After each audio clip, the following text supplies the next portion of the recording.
Recently किसी ने मुझे बताया कि YouTube पे कुछ लोग भारत को बदनाम कर रहे हैं। In foreign based YouTube channels की फॉलोइंग मिलियंस में है और ये लोग बस लगातार भारतीयों के ऊपर ही वीडियो बनाते हैं, उन्हें स्कैमर बताते हैं, उनका मजाक उड़ाते हैं। ये चैनल्स हैं स्कैम बेटर, किट बोगा, स्कैमर पे बैक, जिम ब्राउनिंग। मुझे जान के पहले तो बहुत गुस्सा आया, लेकिन जब मैंने इनके वीडियोस देखे तो ये सारा गुस्सा शर्म में बदल गया। और मुझे इस बात पर इतना शौक लगा कि मेरे आसपास के लोगों को तो इनके बारे में कुछ पता ही नहीं है। इसके बाद मैंने इस पर खुद से इन्वेस्टिगेट करना चालू करा और पूरी स्टोरी पता करी। तब जाके समझ में आया कि ये चैनल्स नहीं बल्कि भारत में रहने वाले कुछ लोग भारत को पूरी दुनिया में बड़े लेवल पर बदनाम कर रहे हैं और इसके बारे में आपको जानना बहुत जरूरी है। आओ जरा डिटेल में आपको समझाता हूं।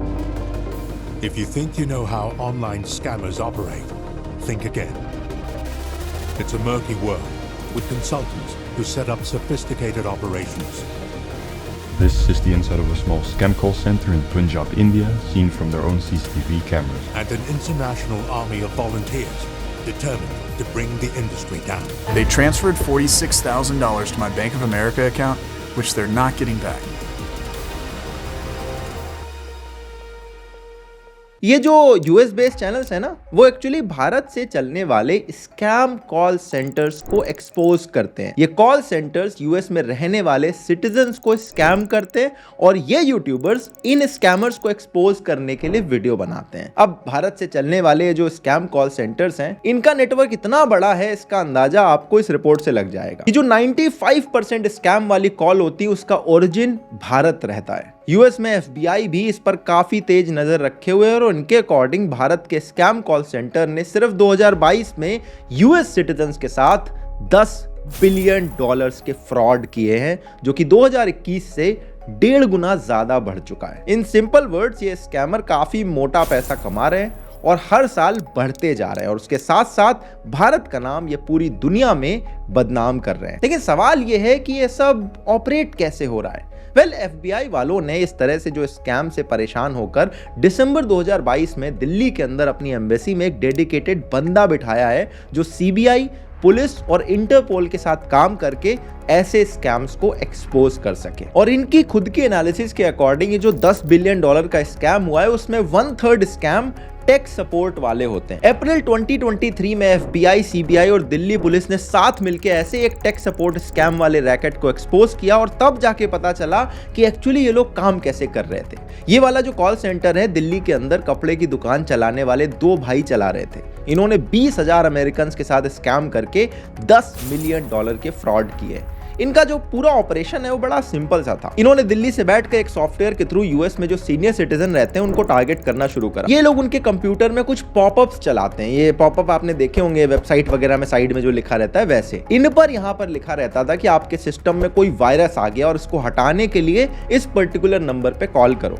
अब कुछ सीनियर सिटीजन जब डर के नंबर पे कॉल करते थे तो वो कॉल डायरेक्टली इन स्कैमर्स के पास आता था। इनके कॉल को हैंडल करने के लिए इन लोगों ने दिल्ली के साथ साथ कनाडा और यूएस में भी अपने लोग बिठा रखे थे। अब ऐसी कॉल को रिसीव करके ये लोग एक स्क्रिप्ट फॉलो करते हैं और सीनियर सिटीजन को डराते हैं कि भैया ये बहुत बड़ा वायरस है और इसको हटाने के लिए आपको कुछ पैसे देने पड़ेंगे। जो लोग इसमें फंस जाते हैं उनसे पैसे ठग के ये लोग उनके सिस्टम से वो पॉपअप विंडो हटा देते हैं जो इन्होंने ही डाला था। पैसा यूएस के बैंक में लेने के लिए इन्होंने यूएस के अंदर भी रहने वाले इंडियन ओरिजिन के लोगों से कनेक्शन बना रखे थे और ये सारा कांड ये लोग 2012 से चला रहे थे। अब इनको पुलिस ने अरेस्ट कर लिया और उसके साथ साथ यूएस और कनाडा में भी जो इनके नेटवर्क के लोग थे उनको भी ये लोग धर चुके हैं। लेकिन ये सिर्फ एक केस है जो काफी छोटे स्केल पे चल रहा था। इससे 10 गुना बड़े स्केल पर कोलकाता और दिल्ली के अंदर ऐसे बहुत सारे फ्रॉड कॉल सेंटर्स चल रहे हैं। जिन यूट्यूबर्स का मैंने आपको नाम बताया उनके चैनल पर जब आप जाओगे तो डेली बेसिस पर आप देखोगे कि ऐसे कॉल सेंटर्स को वो लोग एक्सपोज करते जाते हैं। ये यूट्यूबर्स इन कॉल सेंटर्स के कंप्यूटर को हैक करते हैं, उनके एम्प्लॉय से लेकर उनके ओनर तक की सारी डिटेल निकालते हैं और कुछ केसेस में ये लोग उनकी लोकेशन तक पता लगा लेते हैं। इनके वीडियोस को एनालाइज करके हमें पता चलता है कि जो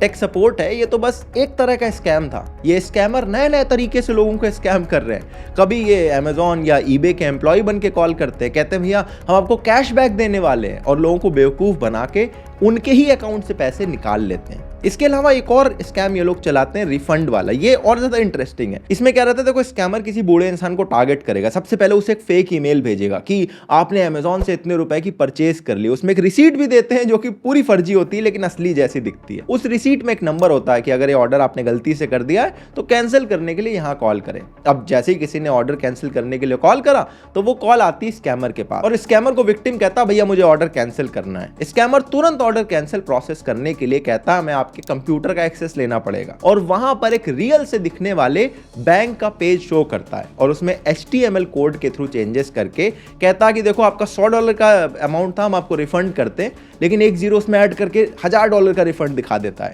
और फिर एकदम ऑस्कर लेवल की एक्टिंग करता है कि भैया गलती से मैंने रिफंड ज्यादा कर दिया है, मेरी तो नौकरी चली जाएगी, मैं अमेजॉन में काम करता हूं, आप प्लीज मुझे पैसे भेज दो। और फिर ये नहीं कि डायरेक्टली बैंक में पैसे भेज, कहता गिफ्ट कार्ड के थ्रू भेजना, और गिफ्ट कार्ड इसलिए क्योंकि इसे पता है बैंक ट्रांजैक्शन ट्रैक हो जाएगा। अब विक्टिम को ऐसा पता नहीं होता, उसे लगता है कि अमेजॉन के किसी एम्प्लॉय ने गलती कर दी, उसकी नौकरी ना चली जाए, दया खा के वो पैसे गिफ्ट कार्ड के थ्रू भेज देता है और यहीं उसके साथ स्कैम हो जाता है। मतलब आप देख रहे होगे ना ये स्कैमर कितने ज्यादा घटिया टाइप के लोग हैं। ये लोग ना सिर्फ भारत का नाम खराब कर रहे हैं बल्कि जानबूझ के बूढ़े लोगों को टारगेट कर रहे हैं क्योंकि उन बेचारों को ऑलरेडी टेक्नोलॉजी के बारे में इतना नहीं पता रहता। और मोस्ट केसेस में स्कैमर जो पैसा चुरा रहे हैं वो किसी की पूरी लाइफ की सेविंग है, किसी का पेंशन का फंड है। और यूएस में ज्यादातर बूढ़े लोग अकेले रहते हैं और ये स्कैमर्स उन लोगों की वल्नरेबिलिटी का फायदा उठा रहे हैं। तो अब आप समझ गए होंगे कि कैसे कैसे तरह से ये लोग स्कैम करते हैं और आप भी सोच रहे होंगे कि यार ऐसे क्या रीजन है कि इन स्कैमर को कंट्रोल करना इतना मुश्किल होता जा रहा है। तो देखो इसके पीछे ना सबसे बड़ा रीजन ये है कि ये कॉल सेंटर जिस तरह से फंक्शन करता है उससे इन्हें काफी बड़ा एज मिलता है। आई मीन एक बार सोच के देखो, एक स्कैम कॉल सेंटर ऑपरेट करने के लिए आपको बस 4 चीजें चाहिए, एक कमरा, फास्ट इंटरनेट, कुछ लैपटॉप और इंग्लिश बोलने वाले कुछ लोग। लिटरली कहीं से भी आप ये स्कैम कॉल सेंटर ऑपरेट कर सकते हो और भारत में जहां अनएम्प्लॉयमेंट रेट 7-8% रहता है और दुनिया के second largest English speaking population रहती हो, वहां पर ये काम करना तो एकदम आसान है। और इन कॉल सेंटर्स में काम करने वाले जो वर्कर्स हैं अक्सर उनको अच्छी सैलरी और खूब सारे इंसेंटिव दिए जाते हैं स्कैम करने के लिए और इसीलिए ये स्कैम कॉल सेंटर्स आज के दिन एकदम फंगस की तरह फैलते चले जा रहे हैं। अगला बड़ा रीजन है क्राइम और क्रिमिनल्स का अलग अलग एरिया में होना। देखो यूएस में बैठा कोई आदमी जिसके साथ $100-200 का स्कैम हुआ है, वो वहां की लोकल पुलिस को अगर कंप्लेंट करता भी है तो वहां की पुलिस कहां जाके एफबीआई और इंटरपोल को इसमें इन्वॉल्व करेगी। और कई सारे केसेस में तो लोगों को शर्म आती है कि अरे मेरे साथ स्कैम हो गया, मैं क्या ही कंप्लेंट करूं, जाके किसी को बताऊं। और क्या पता इतना सब करने के बाद भी कोई पकड़ा जाएगा या नहीं। और इसके बाद भी स्कैमर को एक्सपोज करने वाले जो यूट्यूब चैनल चल रहे हैं, अगर उसमें कोई स्कैम कॉल सेंटर एक्सपोज भी हो गया तो उसके 8-10 लोग अरेस्ट हो जाते हैं। लेकिन ये काम कोई 1-2 कंपनी तो कर नहीं रही है। एक कॉल सेंटर बंद होता है तो 10 नए खुल जाएंगे। ज्यादातर यूट्यूबर्स जो ये सब एक्सपोज कर रहे हैं वो तो बेचारे यूएस में बैठे हैं, तो जो भी लोग अरेस्ट हो रहे हैं उनके केसेस को आगे कौन परस्यू करेगा, कोई भी नहीं। और इवेंचुअली बात आई गई हो जाती है। बाकी करप्शन का तो आपको देश में पता ही है, जो स्कैमर मिलियन में पैसा छाप रहा है उसके लिए 10-20 लाख रुपए दे के लीगल सिस्टम से बच के निकलना कितनी बड़ी बात है। और इन सबसे ऊपर की चीज है कि देश के अंदर इनके बारे में अवेयरनेस काफी कम है। मतलब मेरे आसपास तो बहुत ही कम लोग थे जिनको इसके बारे में एक्चुअली पता था, और जिसको पता भी है वो लोग ये सोचते हैं भैया मुझे क्या, कौन सा मेरे साथ स्कैम हो रहा है। और इसीलिए यूट्यूबर से लेकर बाकी सोशल मीडिया प्लेटफॉर्म पर इस पर कोई हल्ला नहीं है। और आपको तो पता है भैया, अपने यहाँ जब तक हल्ला ना हो